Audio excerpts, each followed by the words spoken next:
So when Biden was on the campaign trail in Georgia, he promised 2K stimulus without equivocation. There wasn't any bit about we're going to give you $1,400 to make the difference of the $600 you already got. It was unequivocally, we're going to give you 2K. So I'm going to play one of his campaign speeches in which he says this.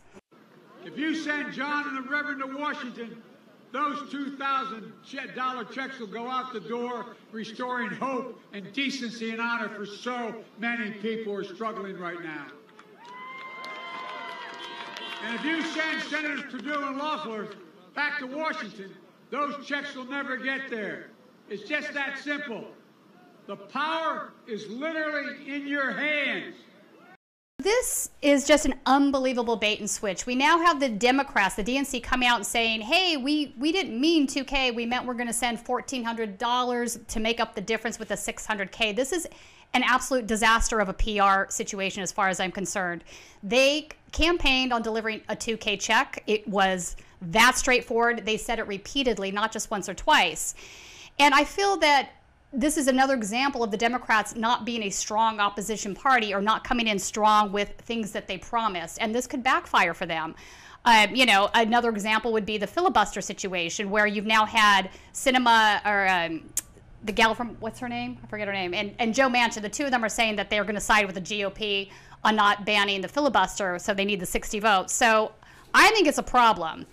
But to discuss this and some other things related to think tanks and foreign policy, I want to introduce Robbie Martin. Robbie's going to be joining me on the show today. Robbie is a journalist at Media Roots Radio.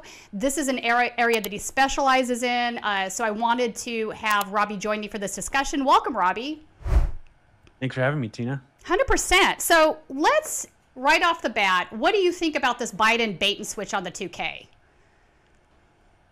I mean, I can't say I'm that surprised by it whatsoever. But yeah, I mean, it's quite depressing. You know, the reality should be really sinking in for everybody at this point that the Democrats themselves do not care about supplementing Americans during this awful time. I mean, that should be very clear to everybody by now. It's not just the people in the Biden administration. It's pretty much the entire party, itself. So very depressing, but, at least it clarifies things, hopefully for some people who are still, putting their faith and hope into the Democratic Party. Right. So what are Americans to do? Obviously, the GOP can't be trusted with this. And the Democrats, time and time again, just seem to be enabling the GOP because they're not a strong opposition. They try to make strong pledges about what they're going to do when they're running for office. Then they turn around and they water that down and they make agreements like the power sharing agreement that we're seeing now with them. I think also we could talk about the IDC, which is the state New York Democratic Party had for a long time with the Republicans there. And it was used time and time again to stop progressive legislation. I think we're at a place, though, now where Americans and voters are kind of done with the empty promises. They're fed up. I mean, the civil unrest that we saw on January 6th from the far right, we see that, but we also see anger coming from the left side. So at some point, they're going to have to stop serving the plutonymy and start listening to voters. I don't know when that happens, though. Yeah, I don't know when it happens either, because, I mean, there aren't really that many forces, pushing the envelope on this. I mean, there are some on the left, and, there's been a lot of sort of infighting about that. Yeah. But there's not, we need more of a mass movement. And yeah, we can't put any of our hopes into the actual administration. I think the only hope really at this point is to put more pressure on the representatives. But even like you said, I mean, things are just so polarized and divided right now. And some of the people who are in charge of the Democratic Party have been overtly trying to stop not just healthcare, right, but this as well. So it's going to require someone really loud, angry. I don't have much faith in the squad, but in general, I think that's really what it's going to take. It's going to take someone very loud, who refuses to shut up, who gets press coverage and is demanding this and bringing it up every time they're on the floor. That to me, that's the only hope right now. No, I hear you. So let's talk about think tanks. Think tanks in general, I think, are perceived as something other than what they are. Think tanks are a form of lobbying.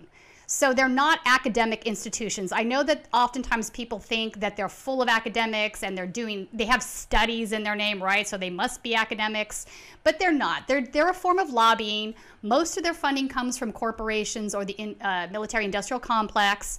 Oftentimes their employees, their academics, put media pieces into publications like Politico has been caught doing this, where they have somebody from a think tank publishing a piece that's supposed to be news, but in actuality it's just propaganda for one of their corporate donors.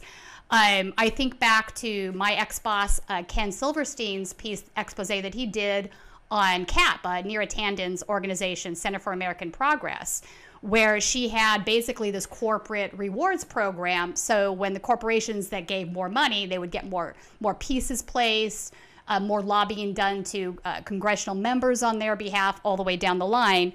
I think another one to look at is Molly McHugh from American Enterprise Institute. American Enterprise Institute is a neocon think tank that was responsible for being the biggest cheerleader for the Iraq War under the Bush administration. But it sort of never went away, and it became stronger again recently because it was involved very much in the Russia Gate kind of propaganda that was being put out during the last 4 years. So, mainly they're looking to be really pro-war, for lack of a better way to put it, because they do represent big chunks of the military-industrial complex. So with further ado, I wanted to start off the hour talking about Tony Blinken. Now, he's the new Biden Secretary of State. He worked under the Obama administration as a national security advisor. He's also part of a wealthy family. His dad is a financier. He founded a consulting firm known as West Exec. This is a really nefarious organization because it's private equity money, military-industrial complex, mixed together with a think tank. And in fact, their slogan is, wait for it, bringing the situation room to the boardroom. So what are your thoughts on Tony? What research have you uncovered on this guy, and why should we be worried about him if we're in the anti-war movement? Well, I think first we need to realize that the Secretary of State, it's supposed to be some kind of diplomatic arm in the government. But in fact, what we've seen, especially over the last 8 years, is that it's very linked into pushing hawkish foreign policy. And it's not as much diplomacy as it does seem to be into regime change, sort of backroom, sort of quasi-intelligence shenanigans and things like that. So Tony Blinken, his background is, interesting in terms of the think tank circuit. One of the ones that he's associated with, that a lot of people have been associated with over the years, is the Council on Foreign Relations, which is sort of one of the most nefarious, general foreign policy think tanks in DC. He's also was a senior fellow at the Center for Strategic and International Studies, which is also the CSIS. That's a sort of an obscure think tank that hasn't gotten that much publicity, but it's had a very large impact on the Biden and the Obama era foreign policy. And there's another thing too. So besides West Exec Advisors, he's also involved in something called Pine Island Capital Partners with Michelle Flournoy as well. Yes. Who was also one of his partners at West Exec. And it seems particularly dirty to me because a lot of these think tank operators who, obviously they take defense contractor money through their think tanks and big corporations, pharmaceutical, a bunch of different kind of corporations. But this is something that I haven't personally seen before, where it's some kind of investment firm in that mixes together with defense companies. So that seems particularly dirty to me.